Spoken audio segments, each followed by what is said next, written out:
ദൈവത്തിൻ്റെ അതിപരിശുദ്ധ നാമം വാഴ്ത്തപ്പെടുമാറാകട്ടെ. ഇന്ന് നോമ്പിൻ്റെ 28-ാം ദിനം. ഇന്നത്തെ ചിന്താവിഷയം നമുക്ക് സഭയായി തന്നിരിക്കുന്നത് ക്രിസ്തുവിൻ്റെ മണവാട്ടി ആകുന്ന സഭ. ഇന്ന് നമുക്ക് തന്നിരിക്കുന്ന വേദഭാഗം യോഹന്നാൻ എഴുതിയ സുവിശേഷം അതിൻ്റെ 3-ാം അധ്യായം 26 തൊട്ട് 30 വരെയുള്ള വാക്യങ്ങളാണ്. യോഹന്നാൻ എഴുതിയ സുവിശേഷം 3-ാം അധ്യായം 26 മുതൽ 30 വരെയുള്ള വാക്യങ്ങൾ. അതിൽ ഞാൻ എടുത്തു പറയാൻ ആഗ്രഹിക്കുന്ന വാക്യം എന്ന് പറയുന്നത് 27-ാം വാക്യമാണ്. അതിന് യോഹന്നാൻ, സ്വർഗത്തിൽ നിന്ന് കൊടുത്തിട്ടല്ലാതെ മനുഷ്യനൊന്നും ലഭിപ്പാൻ കഴിയുകയില്ല. നമ്മൾക്ക് പ്രാർത്ഥിക്കാം.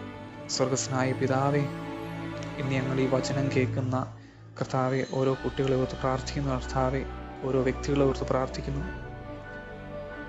കർത്താവെ, ഈ വചനം കർത്താവരുടെ ഹൃദയത്തിൽ ഏറ്റവും അനുഗ്രഹമായി തീരുവാനും കർത്താവെ, അവരുടെ ജീവിതത്തിൽ അതൊരു പ്രായോഗികമാക്കുവാനും നീ അവരെ സഹായിക്കണമേ. കർത്താവെ, യോഹന്നാൻ എഴുതിയ സുവിശേഷത്തിൽ ഞങ്ങൾ കേൾക്കുന്നതായിട്ടുള്ള ഓരോ വചനം കർത്താവെ ഞങ്ങളുടെ ജീവിതത്തിൽ അനുഗ്രഹത്തിനായി തീരണമേ. കർത്താവെ, അടിയനെ ബലപ്പെടുത്തണമേ.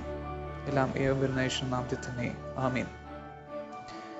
ഈ ഒരു വേദഭാഗത്തിൻ്റെ ഒരു പശ്ചാത്തലം എന്ന് പറയുന്നത്, യോഹന്നാനും യോഹന്നാൻ്റെ കൂടെയുള്ള കുറച്ച് ശിഷ്യന്മാരും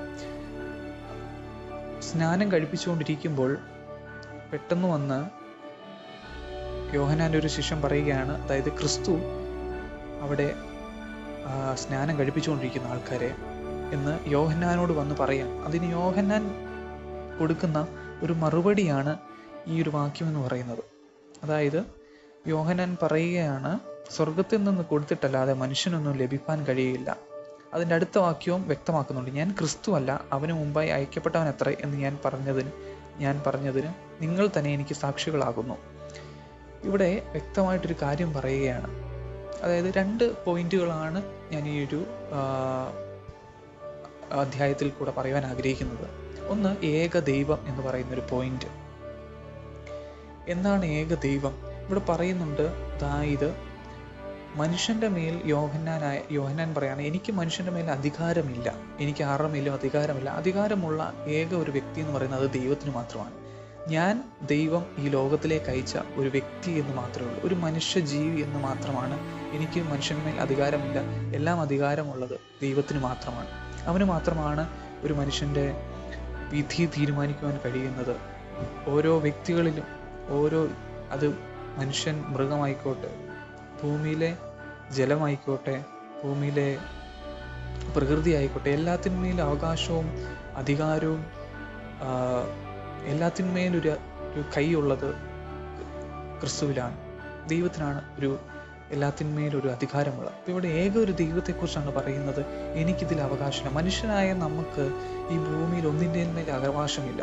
നമ്മൾ പലപ്പോഴും പറയും, എനിക്ക് ഉള്ളതാണ് ഇത്, അല്ലെങ്കിൽ എനിക്ക് ഇതെല്ലാം എൻ്റേതാണ് എന്ന് പറയുമ്പോഴും യോഹന്നാൻ പറയാണ്, നമുക്കുള്ളതല്ല ഈ ഭൂമി നമ്മുടേതല്ല, ഇത് ക്രിസ്തുവിൻ്റെതാണ്. മനുഷ്യരായ നമ്മളെ ഈ ലോകത്തിലേക്ക് അയച്ചത് നമുക്ക് ഈ ഭൂമിയിൽ ജീവിക്കുന്നിടത്തോളം കാലം നിന്നെ ഞാൻ ഏൽപ്പിക്കുകയാണ് ഈ ഒരു കാര്യം, അല്ലെങ്കിൽ ഈ സഭ നിന്നിൽ ഏൽപ്പിക്കുകയാണ്. നീ ഈ സഭയെ മുന്നോട്ട് കൊണ്ടുപോകണം. പൗലോസിനെയൊക്കെ ഏൽപ്പിച്ചതുപോലെ നീ ഈ സഭയെ മുന്നോട്ട് കൊണ്ടുപോകണം.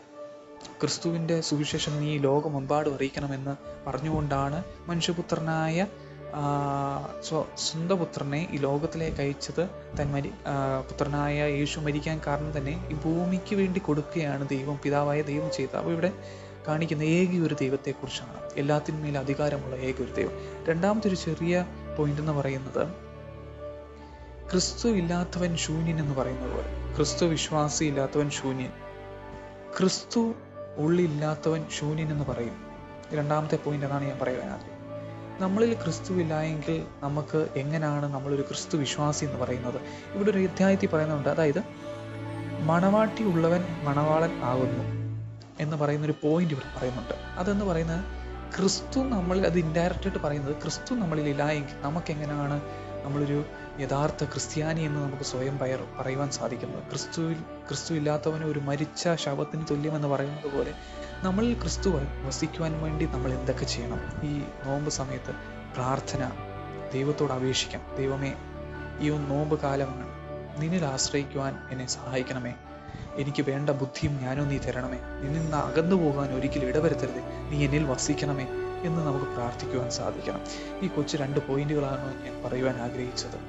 ഈ 2 പോയിന്റുകൾ നമ്മുടെ മനസ്സിലൊന്നും ഒരിക്കലും മാഞ്ഞു വരും. നമ്മൾ ഏകമായ ഒരു ദൈവം നമുക്കുള്ളൂ. രണ്ടാമത്, നമ്മൾ ക്രിസ്തു നമ്മളിൽ വസിക്കുന്നില്ല എങ്കിലോ നമ്മളുടെ ഹൃദയവും അല്ലെങ്കിൽ നമ്മൾ പറയുന്ന ഒരു ശരീരം വെറും ശൂന്യതയിലെ അവസ്ഥയിലേക്ക് എത്തുകയാണ്. ഈ വചനങ്ങളാൽ നിങ്ങളെ ഏവരെയും ദൈവം അനുഗ്രഹിക്കട്ടെ.